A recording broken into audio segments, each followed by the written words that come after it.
I'm actually kind of impressed. We have one of the most famous Trader Joe's items. You guys really need to get on this if you have not yet already. Hi everyone, in today's video we are trying every Asian food product from Trader Joe's. I've been meaning to make this video for a long time because you guys got the Costco video to 8,000 likes and I promised I would do a Trader Joe's version. And so with that being said, if you guys want to see a part 2 of this Trader Joe's Asian food product video, let's get this video to 10,000 likes. I would happily make many Trader Joe's videos because I love Trader Joe's and they have so many different Asian food items and they're always adding more. So make sure you hit the thumbs up if you want to keep seeing these Trader Joe's videos. And yeah, without further ado, let's roll the Trader Joe's footage.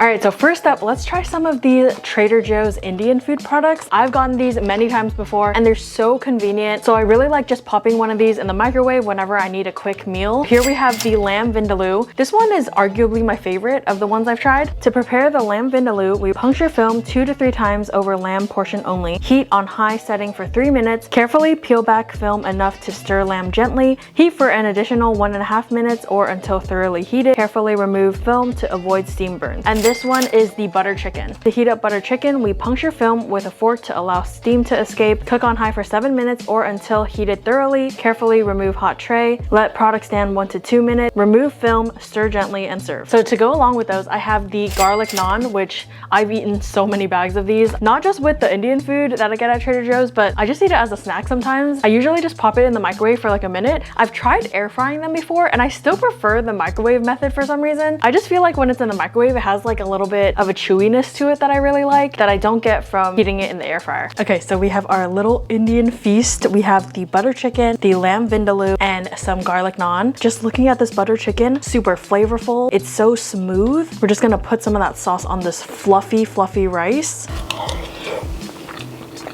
Oh my gosh, that rich sauce is so creamy, has like a tomatoey flavor. It has a nice little tiny kick of spice. One thing I do have to note is that the chicken, sometimes you get pieces that are definitely on the dry side, but it's nice that they give you so much sauce because you can always just keep dunking your chicken back into the sauce and it kind of moistens it back up. It's just super delicious. Let's try it with a piece of naan. Grab one of these chunks of chicken.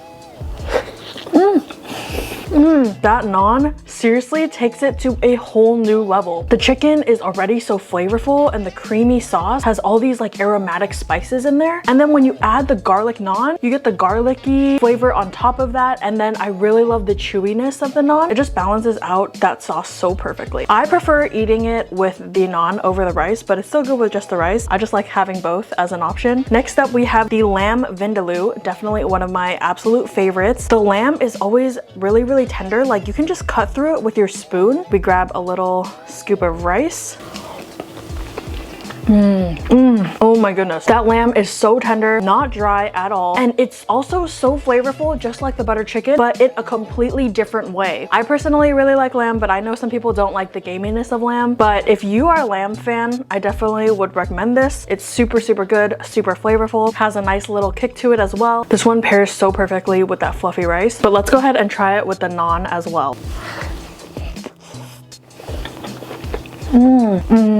So good, so flavorful. I love the garlickiness of the naan as well as the little bits of cilantro they put on the naan. It really helps kind of bring this fresh element to it. It kind of brightens up the flavor profile of the whole dish. You guys really need to get on this if you have not yet already. Both this and the butter chicken, so good, along with the garlic naan. Would recommend all 3 of them. Before we continue, I just want to take a second to talk about today's sponsor, NordVPN. This is actually a dream sponsor of mine because I've been using NordVPN literally every single day for the past over 2 years now. One of my favorite things about NordVPN is that I can literally watch so many more movies and TV shows that I couldn't before. For example, I was devastated when they took The Office off of Netflix because that is literally my all-time favorite show. But now I can go to NordVPN, change my location to Canada, and suddenly I can watch The Office as well as so much more that's not available in the US. But the main reason I use NordVPN is to keep all my data safe and protect me from hackers and cyber attacks. Not only does it protect you when you're using public Wi-Fi networks, but it also also protects you when you're using trusted networks as well, because your internet service provider can literally see everything you're doing, track all your data, and sell it to third parties. But with NordVPN, it protects your online identity and ensures your data is safe by hiding your IP address, and you can spoof to anywhere around the world so you can browse safely and securely. NordVPN is actually more than just a VPN now, since they added a new feature called Threat Protection, which blocks malware, malicious websites, web trackers, and intrusive ads. Of course, we got you guys an awesome exclusive deal,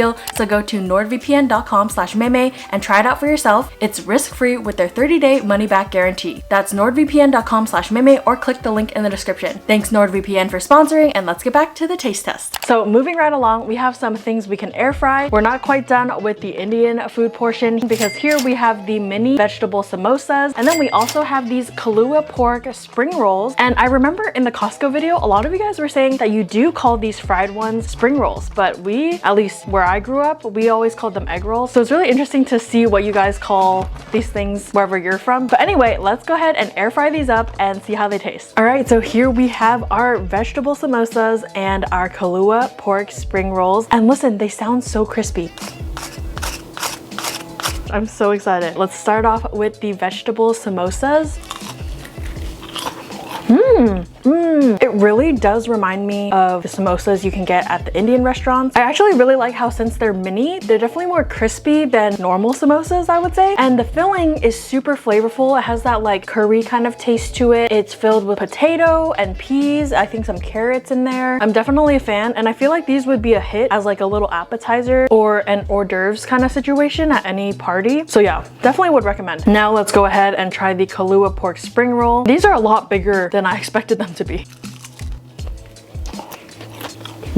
Just right off the bat, you get like a smoky flavor to it. It's actually really greasy. Inside, you can see the pork, carrots, some other vegetables, as well as some noodles. I think it's like glass noodles in there. I do have to say, I enjoy the smoky flavor. It's super unique to have it in like an egg roll like this. And I also do enjoy the crunchy bits that I get on the outside. Overall, I do feel like it's not bad. And of course, I'll finish it all. But on my next Trader Joe's trip, I'm not sure if I'll be inclined to grab it. All right, next up, we have one of the most famous Trader Joe's items, which is the orange chicken. To prepare this, preheat the oven to 400 degrees for 10 minutes. Place chicken pieces on a baking sheet. Bake for 18 to 20 minutes until crisp and golden. And for the sauce, we pour into a microwave-safe bowl. Microwave for 1 to 2 minutes until sauce becomes hot. Toss well with heated chicken pieces and serve. All right, so here we have our orange chicken. It looks really, really good. It definitely smells super tangy. Let's get a piece of chicken with rice.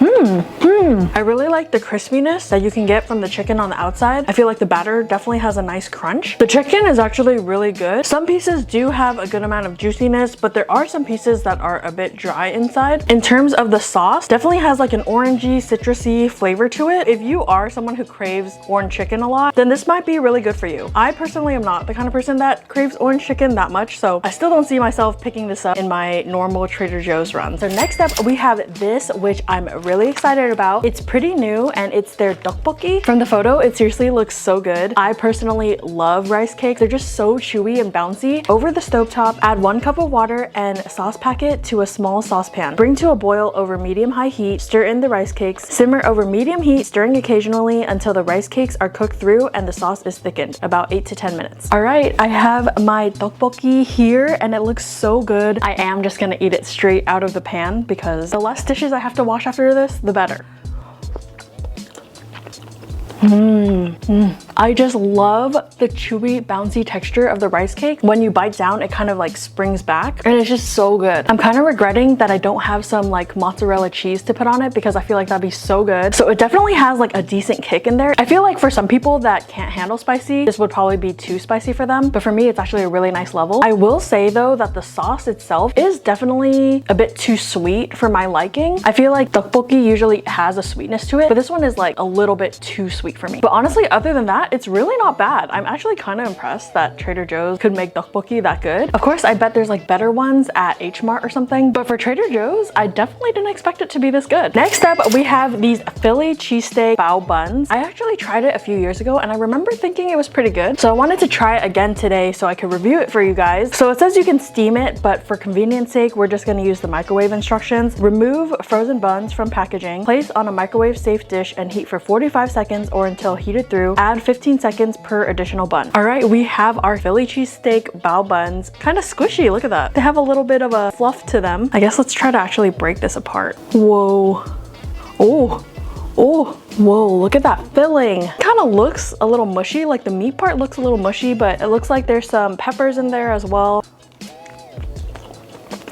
There definitely is like a cheesesteaky flavor to it with the beef and the cheese and the peppers. I believe there's onions in here as well. So the flavors really blend together and you get that like cheesesteaky flavor. I do remember these being better than they are right now. I think it's because I steamed them last time and today I like microwave them, so it's not as good. The bao part itself, it definitely looked fluffier when I first took it out of the microwave, and now that I'm eating it, it's like quite flat. So if you do end up getting these, I definitely would recommend using the steaming method to heat them. So next up, we have this honey walnut shrimp, which definitely caught my eye because I used to love eating this as a kid at the Chinese restaurant. To prepare it, we preheat oven to 425, place shrimp in a single layer on a baking sheet, and bake on center rack 10 to 12 minutes or until crisp and golden brown. Empty sauce packet into a microwave-safe dish, heat at 50% power for 1 minute, add shrimp and walnuts, toss well, and serve. All right, so here we have our honey walnut shrimp. Honestly, I was surprised that when I was dumping out the shrimp from the bag, that it actually was not a lot of shrimp. The bag looks deceivingly big for the amount of shrimp inside. I got a good scoop with a shrimp and some walnuts. Get some rice in here.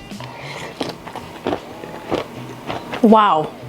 I feel like my taste buds just went on a roller coaster. So immediately I was hit by the flavor of the sauce on the outside. It's actually very interesting and it definitely tastes different from the kind that you would get at the restaurant. I feel like this one has kind of like a zinginess to it, maybe like a little bit of citrus or something. This one is really, really strong on the honey flavor. It's almost like the first thing you can taste, which I've never really experienced when I had honey walnut shrimp from the Chinese restaurants. And I've eaten a lot of honey walnut shrimp in my lifetime. So I think the shrimp itself was really nice. It was crispy, juicy, crunchy. And then I also started to get a really nice crunch from the walnuts, and they're like candied, so they bring this like sweetness to it. But overall, I honestly think it doesn't taste exactly like the restaurants, but it's super easy to make and throw together, so I feel like it'd be good for like a quick dinner type of thing. Next up, we have this pork shumai. This is something that I've always been curious about every time I pass it at Trader Joe's, but I've never actually picked it up, so today we're gonna see if it's any good. For the heating instructions, they have microwave and steam, and I feel like with the cheesesteak baos, it really did not work in the microwave, and I don't want that to happen with these, so I guess I'm gonna go ahead and steam them. So it says place sufficient water in steamer and bring to a boil. Add 9 frozen pork shumai dumplings and steam for 12 minutes or until hot. We also have this Trader Joe's crunchy chili onion. Wait, did it used to be chili onion crunch and they changed it to crunchy chili onion? Because I always call it chili onion crunch. And this is basically kind of like a chili oil type of thing with dried garlic and peppers. And I thought it would be perfect to try with our pork shumai. So let's go ahead and try one of these without the chili onion crunch, and then we'll try one with it.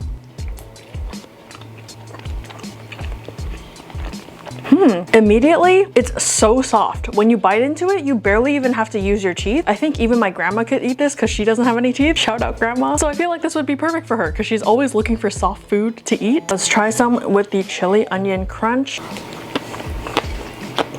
It's definitely much better with the chili onion crunch because it adds so much more flavor to it. I feel like when you eat it by itself, the flavor that you get mostly is just pork, and you also get a gingery taste, which you guys know how I feel about ginger. But I also feel like it doesn't really taste like shumai. It kind of tastes like the inside of a pork soup dumpling.